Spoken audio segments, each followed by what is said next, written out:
friends.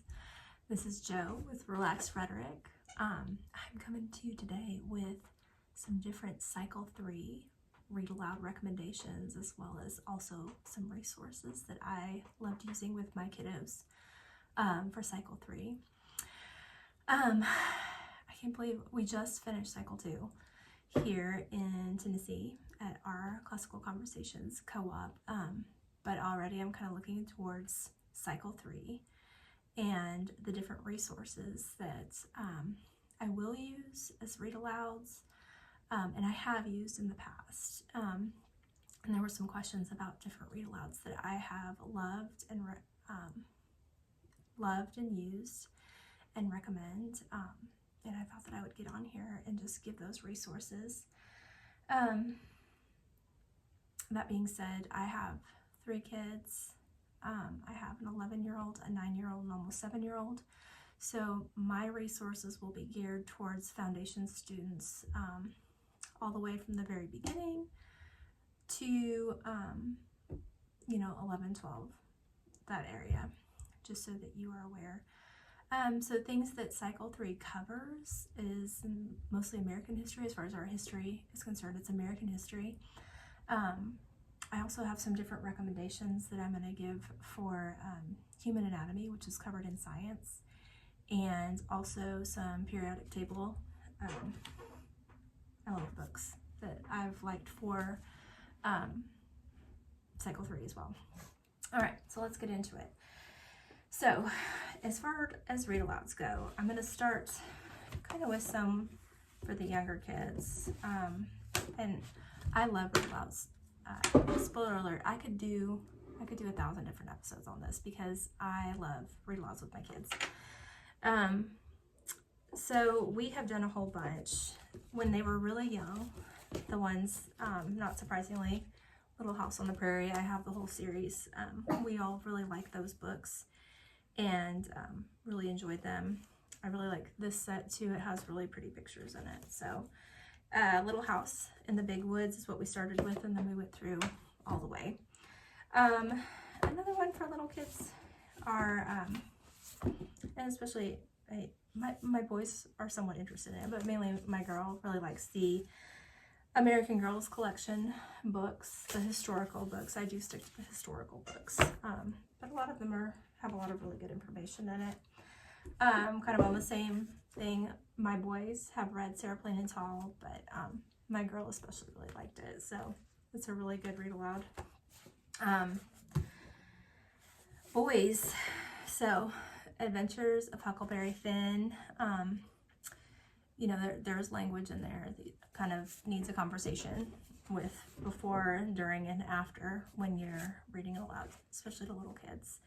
But the adventures themselves are just fantastic. Guns for General Washington. We enjoyed it. It's definitely more, my oldest son really enjoyed it. The others maybe not as much. Sorry about that, dog. Another fun one is The Cricket in Times Square. We really like this book, and we've actually read it a few different times. It's good for my kids who, we are not city dwellers at all. We live kind of in the burbs / rural area. So just to get the different pictures of what it's like to live in the city, this was a really good one, and it's really engaging with the animals and the characters. My Side of the Mountain is one that we do as well, and we have done it twice. We did it as an audiobook when we were going on vacation, and then we read it again, and we really enjoyed it. So those are the main books for Cycle 3 that I have done. Now, the ones that I have not done that I've seen recommended that I will probably do this year, A Letter to Mrs. Roosevelt. I don't know a whole lot about it, but I saw it recommended on a couple different sites. And then Bud, Not Buddy. So again, I've also seen that one recommended, but I have not read it to my kids yet. And I might do another episode where I kind of get some more, because that's not enough read alouds for us. We usually will go through about one a month, one every 2 months, depending on how long or short they are. So I might do a follow-up and discuss what it is, what else we're deciding to do. So those are the ones that we do mainly for history, as far as the American history part of it goes. Other ones that I really like, as far as informational go, Tuttle Twins are really good books. They have a really great way of explaining things, even to like really difficult concepts, in a way that I can understand it really easily, and I can teach it to my kids. So I found those really helpful. They do have a political spin on it, so something you might want to look at before you engage with those books with your kids, if that's something that you concern yourself with.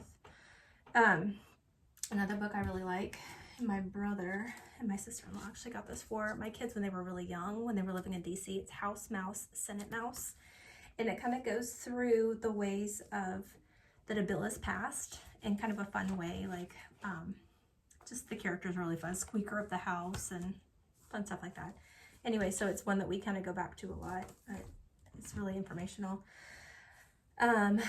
Where Were They When They Signed the Constitution? Another really good book. And it's very informative about the ways, like the historical context to how the Constitution was formed. And yeah, anyway, those are ones that I really enjoy for Cycle 3 and that I have used. Another resource or book that I wanted to mention was, I really like this one. It's called The Periodic Table, Elements with Style. It's written by Adrian Dingle. It's really fun. It's got all of the different elements in it. The symbol, atomic number, atomic weight, everything like that. And it has like fun ways to remember them. So, for instance, cobalt. Mysterious and attractive. I'm the gremlin of the underworld. My name was given to me by German miners who called me Kobold, meaning goblin. It has a lot of really fun things like that. It's engaging for kids, especially since chemistry isn't always everyone's favorite, but this makes it really fun and engaging. Plus I like the pictures. Okay, so resources are another thing that I'm going to talk about here. These are non-CC branded resources. So I'll do a different episode on different CC tools that I like and that I utilize in my classes here at home. But for now, these are just kind of general resources where you can get them and that I have found helpful and just fun too. So the first one is by Melissa and Doug's Human Anatomy Puzzle. It's a big puzzle and it's not very easy. It's 100 pieces, so it's doable, but I remember I tried it when they were really young and it didn't work, so, but we've done it since then. But the pictures are really cool, and it's a floor puzzle, so it's really big, so it kind of gives the kids a good way of kind of getting an idea for where things are actually in the body as far as it being bigger. Next thing, I don't know where I got this thing. I really like it though. I don't know if you can see it. It has the states on the outside, and then when you press it, it gives the capital. You do learn states and capitals in this one. It's just kind of a fun way, just press on it. Anyway, you could do anything though as far as this goes. So, last thing is we have this big foam puzzle, and again, this is a big one.